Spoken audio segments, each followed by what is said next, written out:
வெள்ளை கொம்பன் விநாயகனது பேரொரு கருணையினாலே வாழ்க்கையிலே அனைத்து நலமும் வளமும் பெருகட்டும். பக்தி ஒளி நேயர்களுக்கு அடியேனது பணிவான வணக்கங்கள்.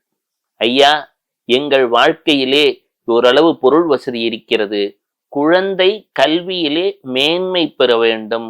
பரீட்சைக்கான நேரங்கள் நெருங்கிக் கொண்டிருக்கின்றன என்று பெற்றோர்கள் பதைபதைக்கிறார்கள். ஐயா, என் குழந்தை ராத்திரியெல்லாம் படிக்கிறா, ஏதோ தெரியல, அந்த பரீட்சை நேரம் வரும் பொழுது சில தடைகள் வந்து விடுகிறது என்று கவலையுடன் இருக்கிறார்கள். உண்மைதான்.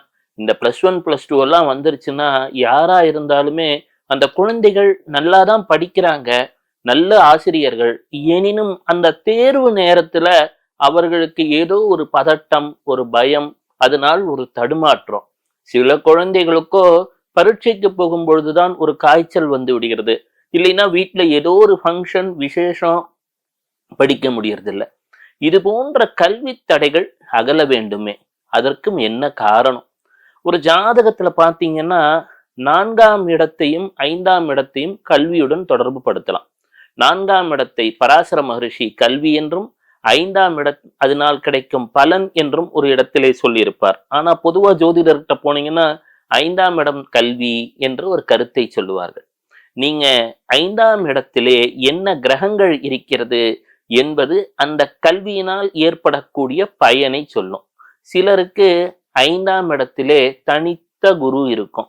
அப்போ காரகோ பாவ நாஸ்தி அப்படின்னு சொல்லுவாங்க. அந்தந்த காரகத்துக்குரிய கிரகம் அந்த வீட்டில் இருந்து விட்டால் ஏதோ ஒரு தடை, ஒரு தயக்கம் அதில் வந்து விடுகிறது. 5ஆம் இடத்துல குரு இருக்கிறவங்களுக்கு பாத்தீங்கன்னா நல்லா படிச்சுட்டு இருப்பாங்க. அன்னைக்கு பரீட்சைக்கு போகிற அன்னைக்கு ஏதோ ஒரு காய்ச்சல், இல்லைன்னா வீட்டுல யாருக்கோ உடம்பு முடியல, அல்லது பெற்றோருக்கு சற்று பொருளாதார தடைகள், அதனால அவங்க கல்வி தடைபடக்கூடிய சில சூழல். 5ஆம் இடத்துல ராகு இருக்கு, வெளிநாட்டுக்கு போயிடுறாங்க, மேலே எம்எஸ் படிக்கணும்னு ஒரு ஆசை. ஆமா, இந்த காலத்துல எம்எஸ் போன்ற உயர் படிப்புகள் கட்டாயம் தேவை. அந்த படிப்பெல்லாம் 9ஆம் இடத்தையும் சொல்லக்கூடியது. எம்எஸ் போன்ற படிப்புகள்லாம் படிக்கணும்னு ஒரு ஆசை. எனினும் அங்கே சென்றதும் ஏதோ ஒரு வகையிலே ஒரு பொருளாதார தடைகள், அதனால கல்வி தடைப்பட்டது.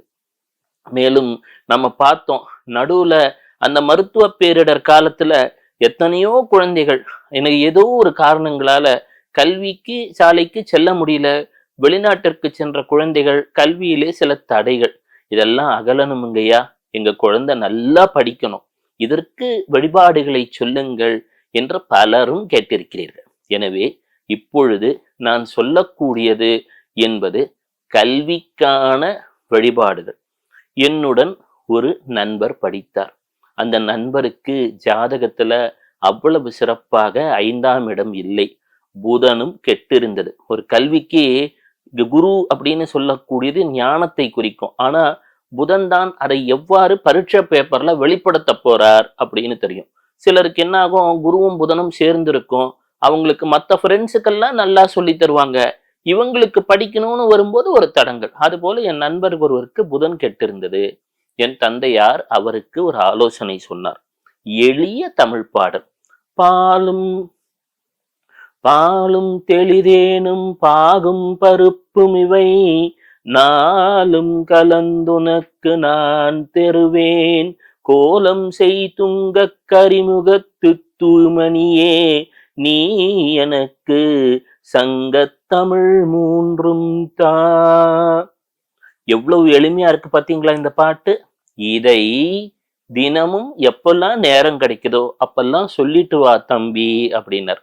அந்த மாணவன் அப்பொழுது சரி ஐயா என்றான். இன்னைக்கு அவர் ஒரு மிக உயர்ந்த மருத்துவர். அமெரிக்காவிலே ஒரு மிக பெரும் மருத்துவமனையிலே பெரும் பதவியில இருக்கார். அவர் அப்ப சொல்வார், அப்பா சொன்ன அந்த மந்திரத்தை நான் அடிக்கடி சொல்லுவேன். என் ஜாதகத்தை பார்த்த ஜோதிடர்கள் அனைவருமே வியப்பார்கள். எப்படி ஐயா நீங்க இவ்வளோ பெரிய கல்வியில ஒரு பெரிய முயற்சியில வந்துட்டீங்க, அப்படி என்ன பூஜை பண்ணீங்கன்னு கேட்பாங்களாம். அவர் சொல்லுவார், இந்த பாடலை அனுதினமும் ஒரு 3 முறையாவது சொல்லுவேன். வாழ்க்கையிலே இன்று வரை கல்வியில் வேறு ஒரு பிரம்மாண்டத்தில் இருக்கிறேன். இது மிகச் சிறப்பான ஒரு பரிகாரம். உங்க குழந்தைகளுக்கு சின்ன வயதிலேயே இந்த பாடலை, இது பாடல் என்பது மந்திர சக்தி உடையது, இதை சொல்லித்தரலாம். என்ன இவ்வளவு எளிமையா இருக்கே அப்படின்னு நீங்க நினைக்கலாம். எப்பொழுதுமே வாழ்க்கையிலே நாம் பெரும் சிக்கல் என்று நினைப்பதற்கெல்லாம் மிக எளிமையான தீர்வு தான் இருக்கும். அதனால அதே போல இந்த தமிழ் பாடல். மேலும் பக்கத்திலே எங்கே அன்னை சரஸ்வதியின் ஆலயம் உள்ளது என்று பார்க்கலாம். பொதுவாகவே நம்ம சிவாலயத்திலே சில ஆலயங்களிலே அன்னை சரஸ்வதிக்கு என்று தனி சன்னதி உள்ளது. அவ்வாறு இல்லாவிட்டாலும் நீங்க மனசார நான் இப்பொழுது சொல்லக்கூடிய மந்திரத்தை தினமும் 3 முறை சொல்லலாம்.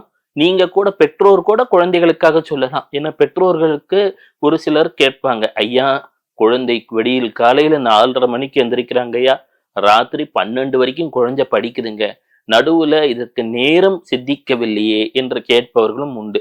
அப்போ அம்மா அப்பா வேண்டிட்டாலும் குழந்தைகளுக்கு 100% பலன் உண்டு. அதை நீங்கள் பதிவு கூட செய்து கொள்ளலாம். இப்போ அந்த மந்திரத்தை சொல்கிறேன். ஸ்ரீ வித்யா ரூபிணி சரஸ்வதி சகல கலாவல்லி சாரபிம்பாதரி சாரதா தேவி சாஸ்திரவல்லி வீணா புஸ்தகதாரிணி வாணி கமலபாணி வாக்தேவி வரதாயகி புஸ்தகஹஸ்தே நமோஸ்துதே. மீண்டும் சொல்கிறேன். ஸ்ரீ வித்யா ரூபிணி சரஸ்வதி சகல கலாவல்லி சாரதா தேவி சாஸ்திரவல்லி வீணா புஸ்தகதாரிணி வாணி கமலபாணி வாக்தேவி வரதாயகி புஸ்தகஹஸ்தே நமோஸ்துதே. இதை நீங்கள் பதிவு செய்து கொள்ளலாம். செய்து கொண்டு எப்பெல்லாம் இயலுமோ கேட்கலாம். இதையும் தவிர யக்ஞவல்கியர் என்ற மகரிஷி எழுதிய சரஸ்வதியின் பாடல் உள்ளது. நீங்கள் இதை கூகுள் செய்தீங்கன்னா வந்துடும். யக்ஞவல்கியர் சரஸ்வதின்னு கூகுள் செய்தீங்கன்னா அதை அவ்வப்போது வீட்டுல பிளே செய்தும் கேட்கலாம். அதுவும் பெரும் பயனை தரும். அதை தவிர வெள்ளை தாமரை, வெள்ளை தாமரை சரஸ்வதியின் அம்சம். எப்பயான வீட்டுல கூட அதை வாங்கி வச்சுக்கிட்டு வெள்ளை தாமரையை வாங்கி வைத்து கொண்டு சரஸ்வதி அன்னையின் அஷ்டோத்திரத்தை தினமும் பிளே செய்யலாம். நிறைய பேருக்கு தெரியாத ஒரு தகவல், சரஸ்வதி அன்னை என்று சொல்லக்கூடியவர் கல்விக்கு மட்டும் அதிபதி அல்ல. வீட்டுல குடும்பத்துல அமைதி நிலவனம் என்று சொன்னாலும் சரஸ்வதியின் வழிபாடு இன்றியமையாதது என்று முன்னோர்கள் வகுத்து வைத்தார்கள். வீட்டுல எப்பங்க குழந்தை அமைதியா படிக்கும், ஒரு நல்ல சூழல், ஒரு ஹார்மனின்னு சொல்லுவாங்க இல்லைங்களா, எல்லாரும் அமைதியா இருக்கும் பொழுதுதான் ஒரு குழந்தைக்கு படிக்கக்கூடிய மனநிலை ஏற்படும்.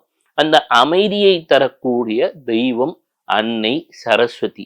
அதே போல ஹயக்ரீவர் மிகவும் சக்தி வாய்ந்தவர்.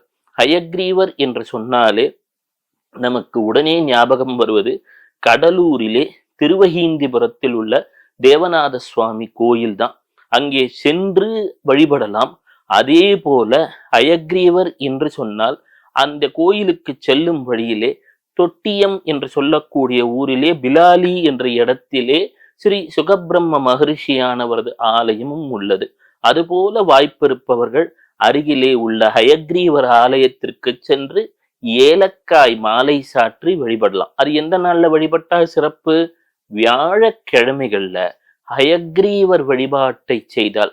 அதே போல ஹயக்ரீவர் என்று சொன்னால் அவருக்குன்னு ஒரு பாட்டு இருக்கு.